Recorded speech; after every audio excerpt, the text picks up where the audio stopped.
I got it in the nick of time.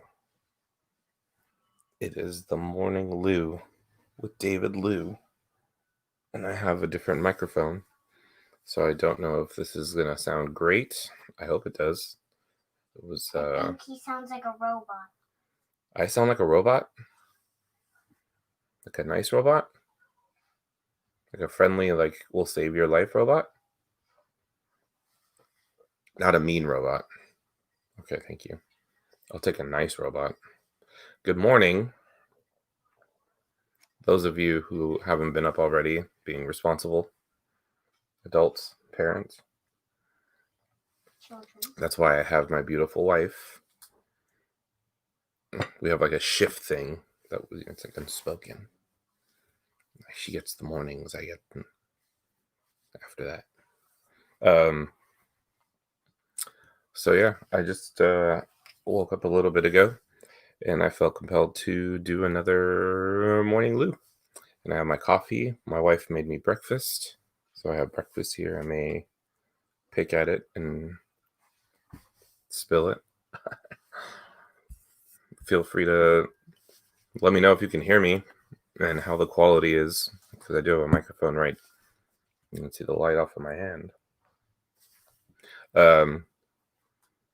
Going to talk about some stuff that I have worked out for the week, and today's Monday, so it's now officially 12:01 p.m. It's now afternoon Lew. There you go. You got to see, whoever's live right now got to see the transition from Morning Lew to afternoon Lew. Very exciting stuff. So I wanted to, let's see, is my phone near me? Maybe. Say thank you to people that have been so kind.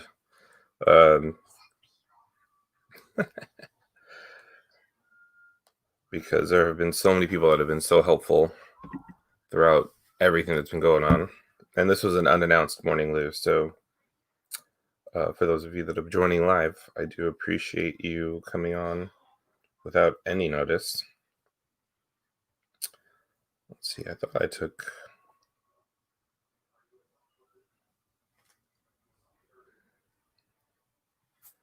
Well, I gotta show you guys this picture. I'll drop it.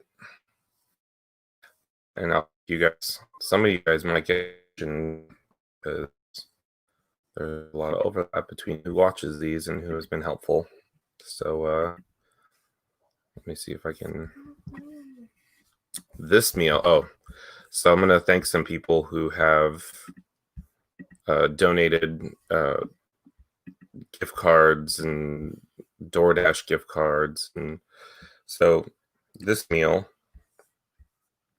was, I believe, brought to you by the Green family. I believe that gift card is the Green family. So thank you to the Green family for supplying this amazing spread of sushi, which is my daughter's favorite food.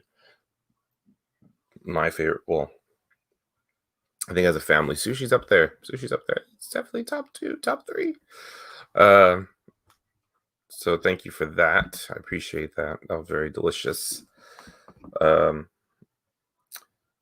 had edible arrangements that were sent to us. I've never had an edible arrangement before, so very. That one was from Miles, Weber, and Heather, and thank you guys. So I'll show you people. Actually, you'll be able to see the beautiful arrangement. It probably could have been a better photo showcasing the actual arrangement, because they put a lot of work into these edible arrangements. I don't know if you guys knew that. It is quite an extensive process to make these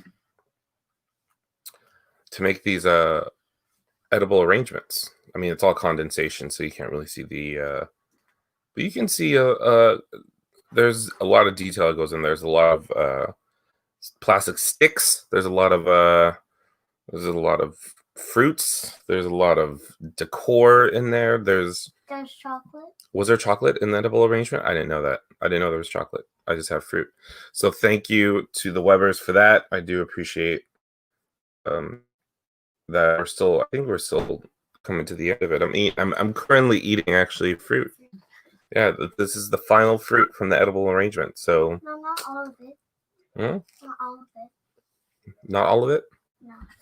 So thank you for that. There's only a little bit. So I'm just going through saying thank you to people. Raymond Ferrer, his wife Rory came over. They dropped off a Hawaiian barbecue the other night. I've literally probably gained 20 pounds since leaving the hospital, dealing with COVID and pneumonia and all that stuff. Also, people have been sending me a bunch of questions. So if you guys have any questions about having COVID, I can't really tell you anything more than what I've experienced dealing with the COVID virus and pneumonia and all that. The doctors weren't really forthcoming with information. Nobody really sat there and explained anything to me, which is fine. I wasn't there for, an education. I was just there to get better. And they also had a ton of patients with COVID. And they kept reminding me that I was very lucky to have the type of case that I had that was light and it wasn't as damaging as other people that they're dealing with. Not to mention the people in the ICU that had the COVID.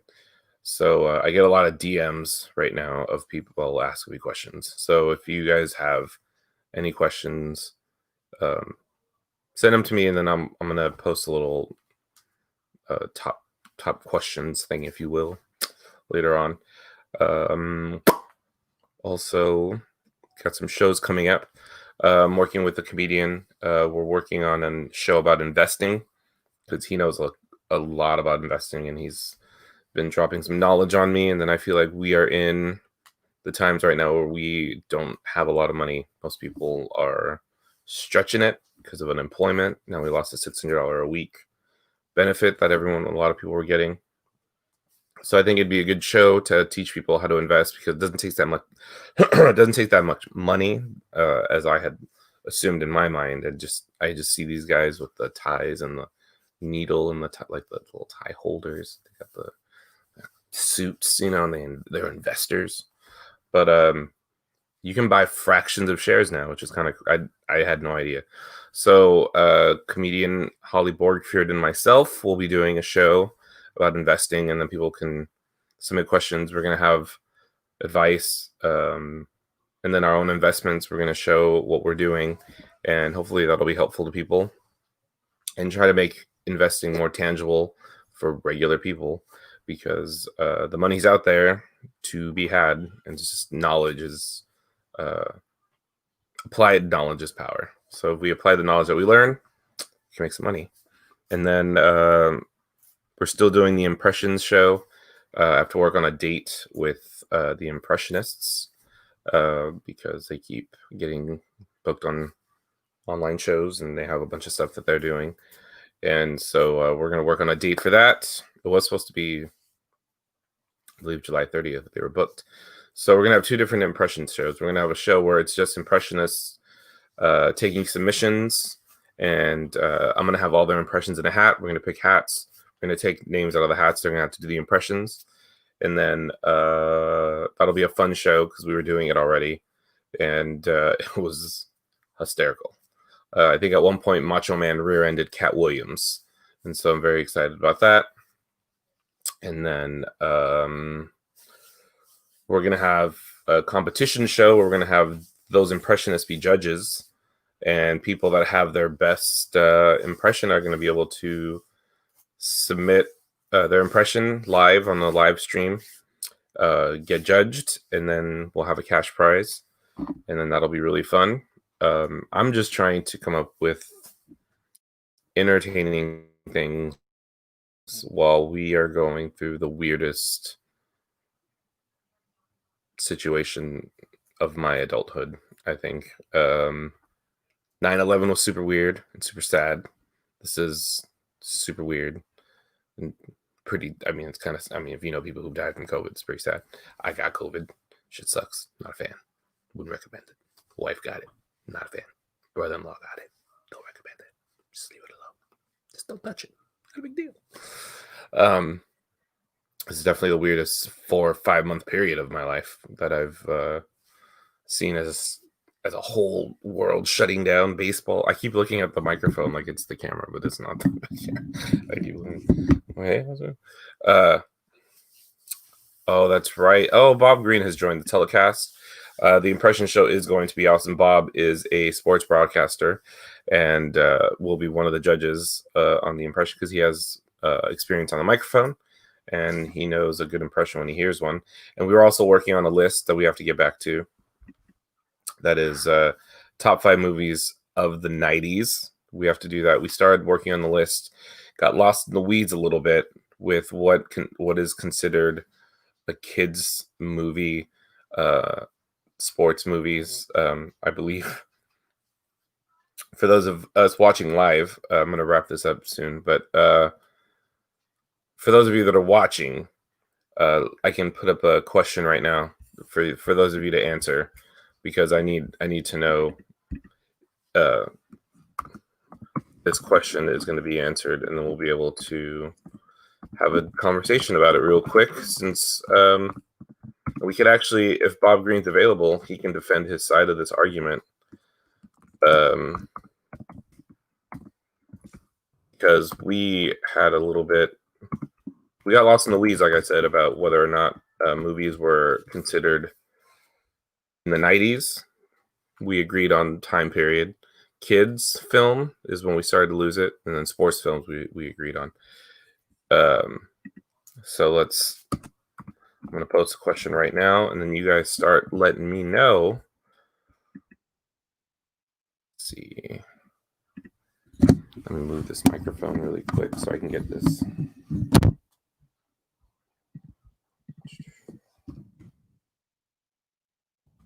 No, this is very exciting. Internet, television.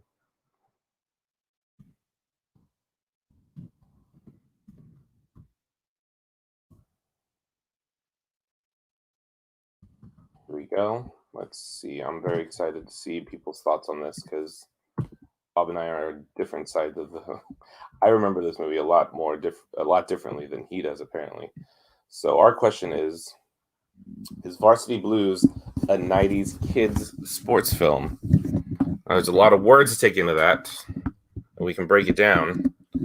I don't know if Bob Green's available to join the telecast right now. We can do top 5. He's asking if we're doing the top 10. Top 5 is fine because we listed 15 of them, so we're only going to get rid of 5 and then make it a top 5. So what I'm going to do is I'm going to send this link to Bob to see if he can join the telecast to share his side of whether or not he believes that Varsity Blues, and that's the question, is Varsity Blues a 90s kids sports film? It did come out when we were kids. We were teenagers, but we were kids. And I'm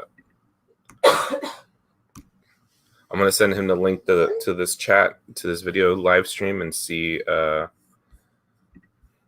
We have people pondering this. Denise is wondering whether or not Varsity Blues is a kids sports film. Older kids. See, we got Allison chiming in on older kids. Denise saying the same thing. Older kids. So live from somewhere in the sports world, watching the Dinos of the Korean Baseball League somewhere, is Bob Green. Bob Green's going to come in here. Good morning, Yes. Bob. Good afternoon. Good morning. Yes, it's garbage. I come on, and right away there's this garbage on your live stream. Why is this? Why garbage? You're insinuating that in some way that I was wrong in thinking that Varsity Blues is a 90s kids sports film. By definition, in every way it is. I watched it as a kid. Like I was a kid. Mm-hmm. I wasn't saying you were wrong. I was saying we were on different sides of the coin. And I guess since I was the one speaking, that would be geared towards you being wrong, and that's not what I was saying. I was saying I was in the original conversation. You told me that I was wrong. Okay, so Okay, we're gonna call a spade then. Fine. I was trying to keep this as all right. So Varsity Blues did come out when we were kids. Debbie Does Dallas also came out when we were kids. Whoa, So whoa, whoa, whoa, whoa, whoa, whoa! What? No, are no, we no, no, just talking no. about release Whoa, dates, whoa, like whoa. years? Like I don't know. I don't understand. That's an extreme jump. See that? I'm not gonna no. What? You talking about release dates? Like I just like films that came out in our childhood, our kids' films. I went to the movie theater with a bunch of teenage friends and watched Varsity Blues. And you did see Varsity Blues. You saw a lot of Varsity Blues because we can quote that movie very well. We also have a mutual friend who is also a big fan. I'm just going to show some clips of sports movie, if you mind, real quick. 1 second. Wait, you're going to pull up clips from the film? Well, no, not clips from the film because I don't want to get shut down. But what I can do is, if we can just look at one of the stars of the film was Ali Larder. So if we can look at, that's one scene. You're pulling one element from the movie. That was a pretty big element, Bob, as a group full of teenagers in a room watching Varsity Blues. I do remember that was probably one of the top 3 scenes that people mentioned at the end of the movie, I would argue. Okay, one, she was completely covered. She's completely covered. 2, it's not a kid's movie for Sydney's age, right? But kids is a broad. Not like a baby. Mm-hmm. I mean, again, if you want to pull out one scene from a film and then say now that just knocks it out, fine. But I like to look at the totality of work. Let's see what the people are saying. People are saying hi, Sydney. People are very excited to say hi to Sydney. Allison, again, I think I had hers that kids would be 12 and younger. Teen, young adult would be 12 plus. Oh, see, I like and I was gonna be for Allison, because I liked her original comment where she said older kids, but now she's putting me in a bad spot here. Look, here's the thing. So here's the thing. I was just going off my gut instinct when we were making the list, and maybe it was because I was thinking about Varsity Blues, in terms of one of the movies I liked from that era. Yeah. Of course. But I've decided, maybe just because of defiance, to stick with my position. Well, yeah. We definitely yeah, I know Bob very well, and he will fight his position until death. Why don't you show all the really cool football scenes and like the stuff where the guys are being friendly, and how about stuff like that? Right. No, there's definitely a lot of scenes that kids can take away from lessons. Yeah. I've actually been reflecting on the film while we've been talking. Hi, Sydney. I've been reflecting on the movie a little bit while we've been talking now, and I changed my position completely. It's not a kid's film. Yeah. So Denise Copeland, who has wonderful children, she says, agree. Not for Sydney's or even my kid's age. It's R, so 15 plus. Is Varsity Blues rated R on top of that? I didn't know it was rated R. This is really getting away from me. I guess it's getting away from me. I didn't know it was rated R. Is it?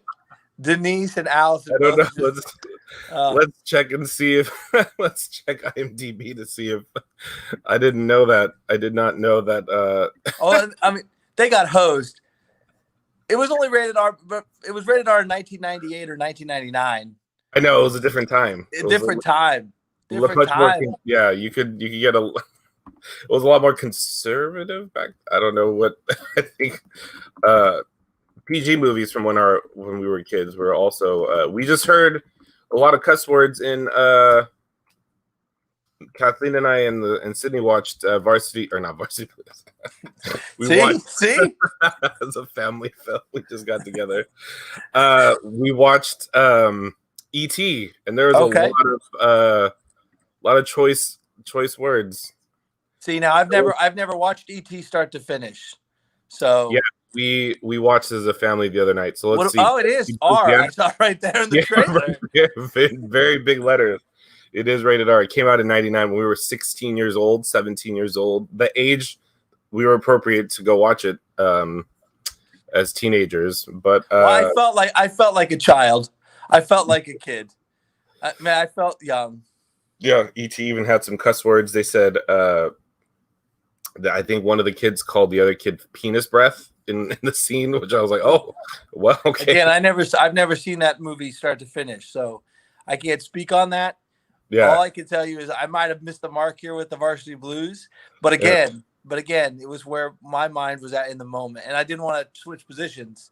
Yeah, well, no, I wouldn't want you to switch positions. It was just, well, I guess technically we should switch positions. So yes, Joyce says, Varsity Blues, I would not have shown this to high school students, and I taught around 500,000 high school students. Oh, wow. There are other films to invite the life skills and connections you are inviting. Yep, that's... She's right. I mean, look, I know that too. I was more having fun than anything else, but upon some reflection, there's maybe more. But again, I actually like the movie for the football, to be honest. Yeah, no, the football part, and I really like the relationship with the coach, right? I don't want your life. And then they find the alien. And then they find the aliens. I don't know if you saw the extended edition of well, that was the second season. What a season? Seasons look different. Okay. Well, then we cleared that up. So we talked about whether or not the rated R Varsity Blues is not okay. So it's out. It's not going to make the list. It's not going to make the list. But look forward to our show where we will have the list. Top 5 '90s kids sports films such as The Mighty Ducks. Mighty Ducks is for sure. Mighty Ducks 2. We also consider D3. No, I'm listing the film. I'm not don't listing. Even bring up D2. Maybe don't even talk about D3. It's ridiculous. I'm offended. It's not in his list. We're saying it now. His not in his list. Not in any list. D3. It's not in any competency. List. Love you, baby. Cool Runnings. We talked about being a possible '90s kids sports film because it is bobsledding. It is the '90s. It's for children. Made by Disney. We should probably double check it's not rated R. Yeah, I know.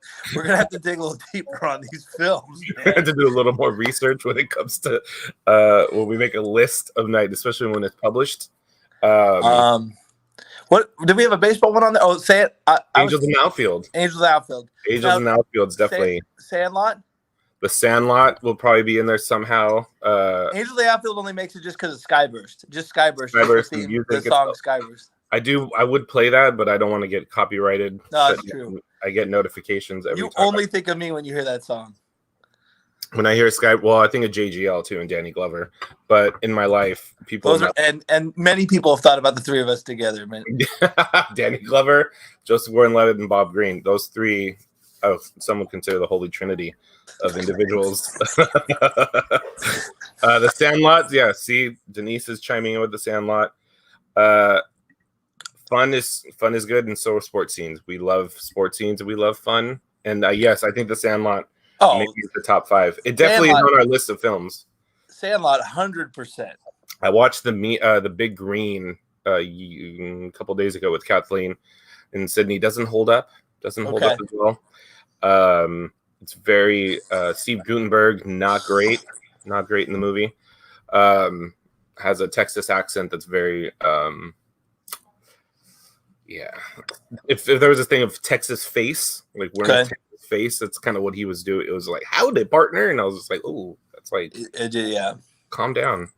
Sandlot really does hold up. That's the cool part. The Sandlot, Kathleen or Sydney loves the Sandlot. Oh yeah, loves the Sandlot. So that movie holds up, and so we have a list that we actually I have it somewhere here. But there's about 15 films. We're gonna knock them down to 5. We're gonna talk about it on the live stream. Be the Pop podcast with Bob. Bob Green's going to be the guest, and I'm very excited. Is there any last minute comments? Can we get Mike Betancourt on because he's a really good comedian? I like him a lot. We can get Mike Betancourt. Yeah, we can have him chime in on his top 5. The soundtrack is good. I will say that the soundtrack to Cool Runnings is very exciting. So yeah, we have some Cool Runnings people. So you guys are gonna have to tune in. See if where on the list Cool Runnings lands, And do you have anything you're working on, Bob, that you want to talk about? Do you have your podcast or? I don't have any podcasts. I just appear on other people's podcasts now. I've branched out. I just, one of my former players has a podcast, Peter Kirsting. I coached him in high school baseball. He has podcasts. I was on that. I come on your podcast. That's all I do now. Well, I appreciate you being a guest. Sydney appreciates it. Do you want to say hi to Uncle Bob? Hi, Uncle Bob. Hi, Sydney. How are you? Good. That's good, sweetie. I'm glad. How's this microphone? How's the sound? I very good. Excellent. Okay. Excellent. One thing Sydney. Bob, Yes. I love you. Oh, love you too, sweetie. I love you too. You can't. One thing I was going to tell Sydney probably, I was going to ask Sydney, is she a big A's fan like her dad? I'm an A's fan too. That's beautiful. That is beautiful. Because I was going to say that because my son Brady pretty much doesn't root for the Giants to spite me. So I just wanted to bring that up. It warms my heart. Yeah. It warms my heart. He pretty much doesn't root for the Giants almost entirely to spite me. He will come in the room. He will watch the game. He will, if it looks like he's kind of rooting for the Giants because he kind of has a soft spot for him, he'll catch himself and he'll because he wants to make sure, Hey, and he told me recently that the idea of me being disappointed by my baseball team was something that gave him great joy. So he wanted it. Great joy. Yeah. When your kids can use the words "great joy," that means we're getting old. It also means it's good to see a healthy relationship that we have, and we've really fostered. I'm really excited to watch an A's game with your son. Which we did. I think we did. Which you did. Remember, he rooted and he rooted hardcore for the A's. Remember? I think it was a Bay Area. Was it a Bay Area series game? Yeah, it was a Giants A's game, and he straight up just rooted for the A's right in my face. And you, being a lifelong Giants fan, waiting for the day to be able to enjoy this with your son. And now he's just rocking the green and yellow. Oh, and he'll tell me too. He'll be like, they're not even good, Dad. The Giants are not good. I don't even know why you like them. They're not any good. He'll always say that to me. And I'll be like, they won 3 World Series in 5 years. I'm like, that was a long time ago. Hater. I can't even bring up my World Series victories because if he thinks 2000. I know. No, you'll be happy. You'll be happy to be proud of the fact that your daughter is more, pro what you're all about. Oh no. She hasn't. I'm trying to think of anything that she likes in spite of me. I don't think so. Can you think of anything? 100%. Does she like? It's like a running joke in my family. He thinks it's the best thing ever. I'm like, oh, they're gonna lose, Dad. They're gonna lose. You're gonna be upset. And he's been like that this season. I mean, the thing is, he kind of likes him because he watches them a lot. He knows all the players, but like he just likes the idea that like I'm disappointed by the result. Like, yeah. It warms his heart when you're. Yeah, he's like, you like that? You like that? I don't think I was ever like that with anything. My parents, like my dad loved the 49ers, so then I loved the 49ers. I can't think of anything I was like. You have a special son right there that just loves you so much, and it goes beyond sports, obviously, but he just gets a kick out of you. Sometimes when he watches me play video games with the Giants, I play MLB 20 the show. He plays MLB the show too, and I'll be playing with the Giants, and like I'll have 2 strikes on my hitter, and the pitcher will come in, he'll be like, strike 3. He'll yell it out. Like he's always trying to antagonizing. Yeah. Do you guys play MLB together? No, because I'd probably end in a fist fight, so we don't do that. And for anyone who doesn't know, how old is Brady? 9. He's 9 years old. But like his mother likes to always bring up the fact that like he looks like her, but he's basically just me. If you know me, you know him, and vice versa. The Bob Green passion. The passion, the intensity, the joy in other people's pain. Apparently, I mean, all that, all the good stuff. Oh yeah, no, he's got a lot of passion. Little bit too much. I've had to check him a few times. Like, what's wrong with you? Well, he's 9. If he has a lot of passion at 9, you're gonna have to check him. We're gonna wrap this up. We covered if Varsity Blues is a '90s kid sports film. No, it is not. Our rating the Ali Larder scene, some other stuff. Despite the motivation, the encouraging scenes, I don't want your laugh. Like, despite these amazing scenes, we not a kids' film, but for older teenagers and above. Not the 500,000 students that Joyce had taught previously. No. Keep those kids away from the film, but she did like Cool Runnings. So we're going to land this plane. Bob, we will talk soon, and we'll do the top 5 list of 90s kids sports films, including hits like The Sandlot, Cool Runnings, Angels in the Outfield. If you guys don't know the song Skyburst, go look it up on YouTube. Yeah, it looks like the sky is bursting behind me. The sunlight. It's beautiful. Yeah, no, you look like the apocalypse is coming towards you, and you're saying goodbye, and we're going to say goodbye. All right, take it easy, David. Love you, Bob. Love you, Bob. too, Thank man. you, guys. Thank you to Bob. Thank you, everyone that watched the Morning Lew. It's now 12:30 p.m., so it's the afternoon Lew, and you're welcome. Thank you to my wonderful wife for my breakfast. Thank you for Sydney for being born. Lots of stuff coming up, so stay tuned, and have a wonderful day, guys.